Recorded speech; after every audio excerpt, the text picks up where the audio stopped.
Bonjour. On m'a demandé d'aborder avec vous ce qu'est l'Avent. A-V-E-N-T, le temps qui se prépare pour Noël.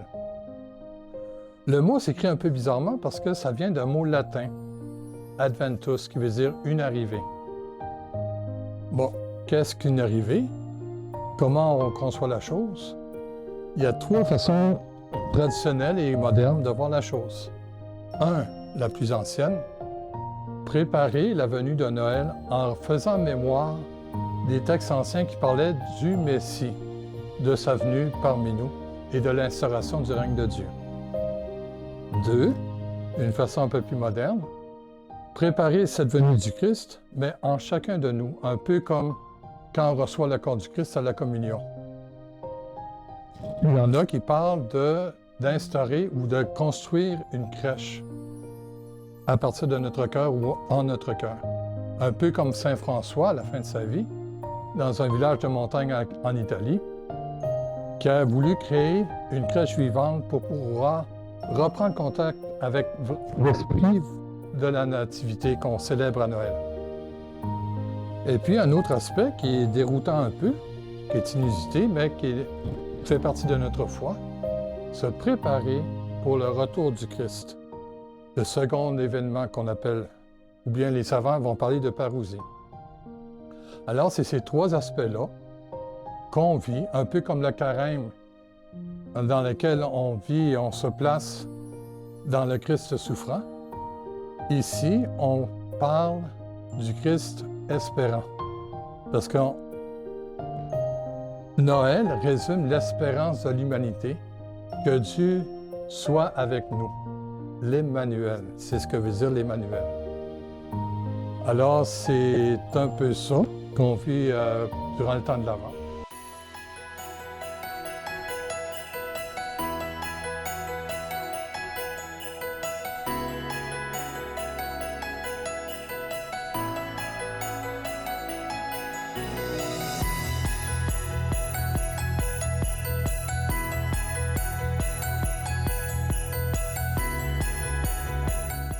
Bon, on vient de voir ce qu'est l'Avent. On vient de voir un peu son esprit dans lequel... Et maintenant, on va aborder Saré sur le Sunday. Comment vivre l'Avent? Bon, pour ça, j'ai pensé de vous partager un rêve que j'avais sur une façon qu'on aurait pu vivre ou qu'on peut vivre l'Avent en famille. On pourrait décorer la maison, mais séparer ça en tranches. Un peu comme chez nous, on attendait toujours le troisième dimanche d'Avent, qui est le dimanche d'Avent, pour décorer le sapin. Alors, en m'inspirant de ça, je me suis dit, ben tiens, première semaine, puis en plus une activité familiale. La première semaine, on pourrait décorer l'extérieur de la maison pour ceux qui en ont, ou bien le hall d'entrée de l'appartement ou du condo. Puis, en profiter un peu pour se mettre dans l'ambiance, jouer de la musique de Noël, etc. Deuxième semaine, on décore les salles, la cuisine, le salon, les chambres. Bon, vous voyez un peu où je vais en venir avec ça. Le troisième, comme je vous ai dit, le fameux sapin. On peut faire ça, puis en même temps, mettre juste la crèche. On va garder les personnages pour un peu plus tard. Quatrième dimanche, Joseph et Marie arrivent avec le bœuf et l'âne. Mais pas Jésus. Jésus n'est pas là encore. Et puis, bon, on peut mettre les bergers un petit peu plus loin, parce qu'il y a un frère ici qui aime beaucoup les rois mages. Puis, à mesure qu'on s'approche de la fête des rois, ben, il faut approcher les mages un peu plus près du réfectoire, l'endroit où on mange. Alors, c'est un peu ça. Puis, bien sûr, à Noël, c'est là qu'on apporte Jésus. Ou bien, si vous voulez faire les choses plus simplement, avec moins grandiloquent, vous pouvez faire à peu près la même chose, mais avec une couronne de l'Avent pour servir de centre de table. Puis on allume les bougies, une par semaine.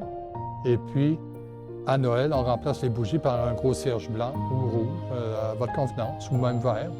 Parce que l'Avent, c'est la saison de l'espérance. Alors, on peut faire une belle bougie verte qu'on allume pour le repas de Noël. Il y a différentes façons. Le truc, c'est de trouver quelque chose qu'on peut faire en famille ensemble, puis qui nous mette dans une ambiance d'accueil.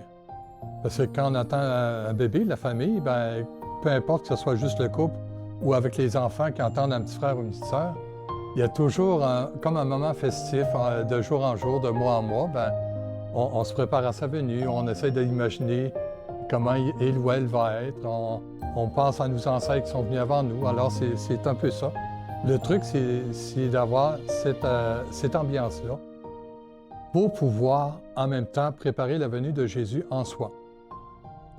Puis il y a un conte que j'aime beaucoup, que je vais vous conter, qui peut peut-être vous aider à rentrer dans l'ambiance. C'est un chef indien, un vieux chef indien, qui se promène dans la forêt avec son fils, son petit-fils plutôt. Et puis, durant une pause, le grand-père, il dit « Fils, on a deux loups à l'intérieur de nous. Il y a d'abord le blanc, qui symbolise nos vertus, nos bons côtés, etc. Puis, bien sûr, le noir, qui est à l'inverse. Tout le mal qu'on ne veut pas faire ou qu'on a fait, les vices, etc. Puis il dit, d'après toi, qui va gagner? Il réfléchit un peu, il dit, ben, le blanc, j'imagine, parce que les blancs gagnent toujours. Non. Celui qui gagne, c'est celui que tu nourris.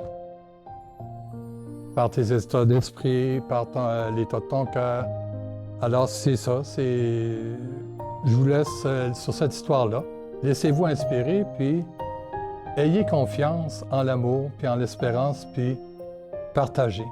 C'est le secret d'un bon Noël et d'un bon temps d'avant. Merci.